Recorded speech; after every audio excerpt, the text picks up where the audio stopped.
एक घने जंगल में एक अनाथ कौवा रहा करता था। कौवे का नाम था कालू।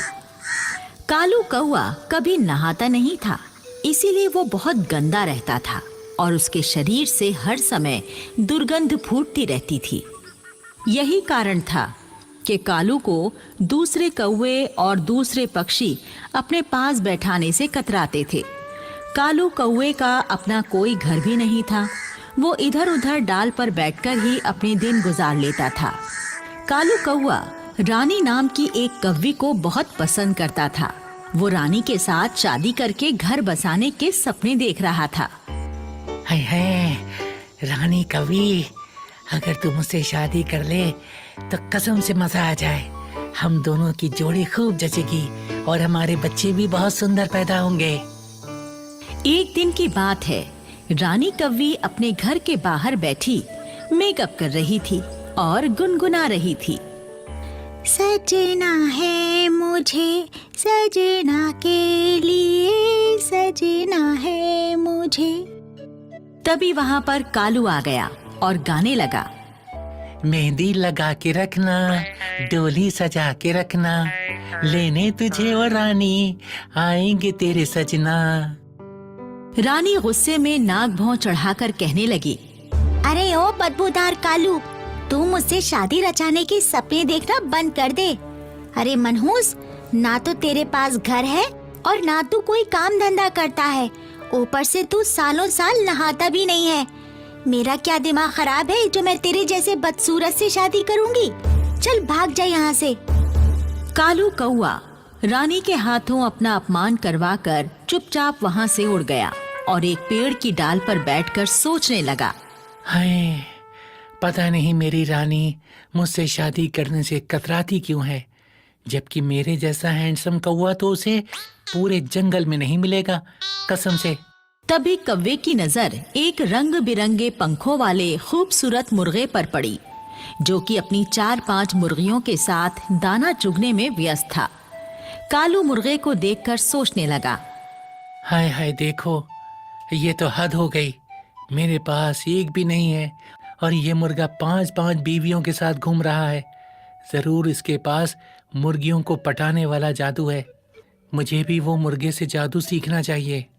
कालू उड़कर मुर्गे के पास जा बैठा और उससे कहने लगा, मुर्गे भैया, तुम तो अकेले ही 5-5 बीवियां लेकर घूम रहे हो।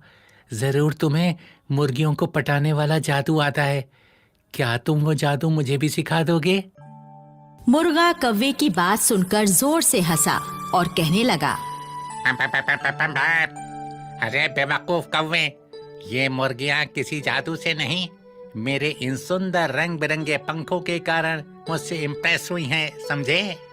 अच्छा जी, तुम्हारे कहने का मतलब है रंग बिरंगे पंख वाले पक्षी किसी को भी इम्प्रेस कर लेते हैं? हाँ, यही सच्चाई है। लेकिन तू कभी किसी को इम्प्रेस नहीं कर सकता, क्योंकि तू तो एकदम काला कलूटा और बदबूदार है। अब तू यहाँ से दफा हो जा, तेरे शरीर की दुर्गंध से मेरा दम घुटा जा रहा है। पा, पा, पा, पा, पा, पा। कौवा उड़कर डाल पर बैठ गया और सोचने लगा।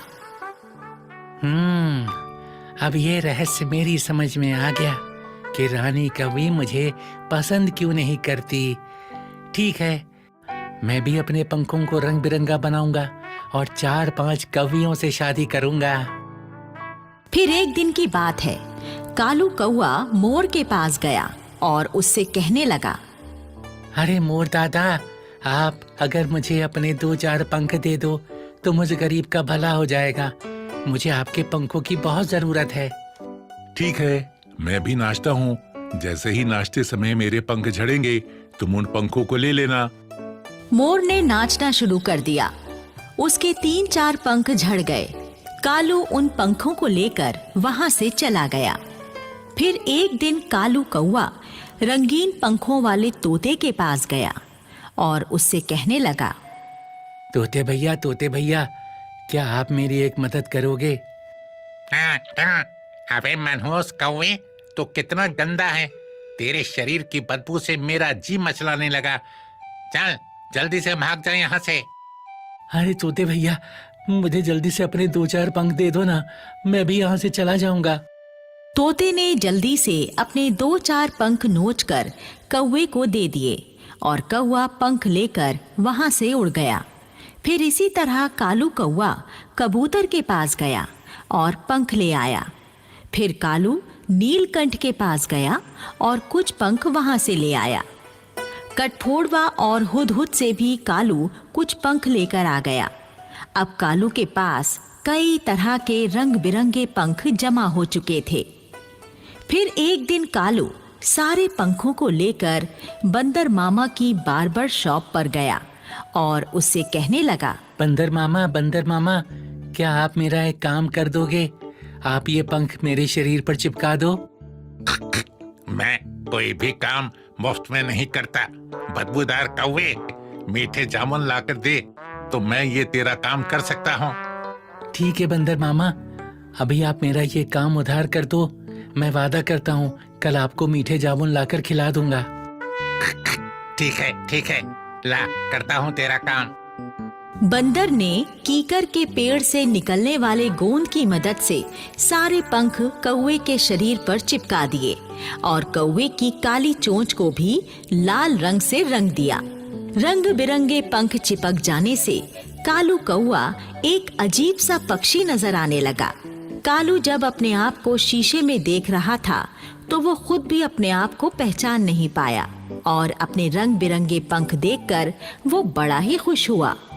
अरे वाह, मेरे शरीर पर तो उस मुर्गे से भी ज्यादा रंग बिरंगे पंख लग गए।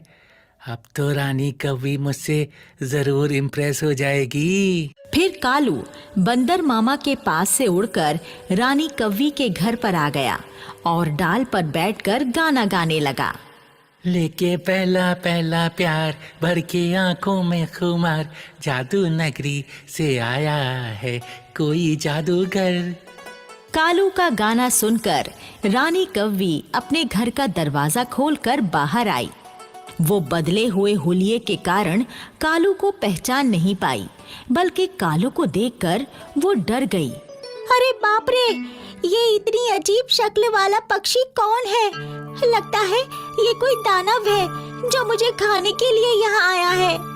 रानी ने अपनी मदद के लिए अपनी बिरादरी के दूसरे कौवों को बुलाने के लिए शोर मचा दिया।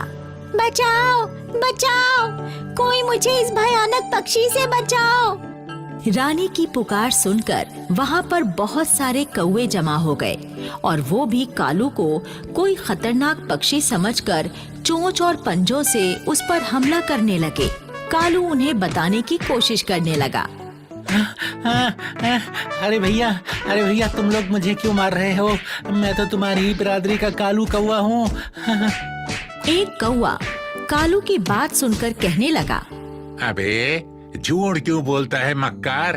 तू हमारे जैसा कौवा कहाँ है? तू तो कोई खूंखार परिंदा है। और फिर सारे कौवों ने मिलकर कालू को इतनी ठोंगे मारी कि बेचारा कालू थोड़ी ही देर में बुरी तरह से लहूलुहान होकर मर गया। सीख: इस कहानी से हमें यही सीख मिलती है कि हमें अपना मकसद पूरा करने के लिए ना तो अपनी पहचान बदलनी चाहिए और ना ही कोई फर्जीवाड़ा करना चाहिए, नहीं तो कालू कौवे के जैसा अंजाम हो जाता है।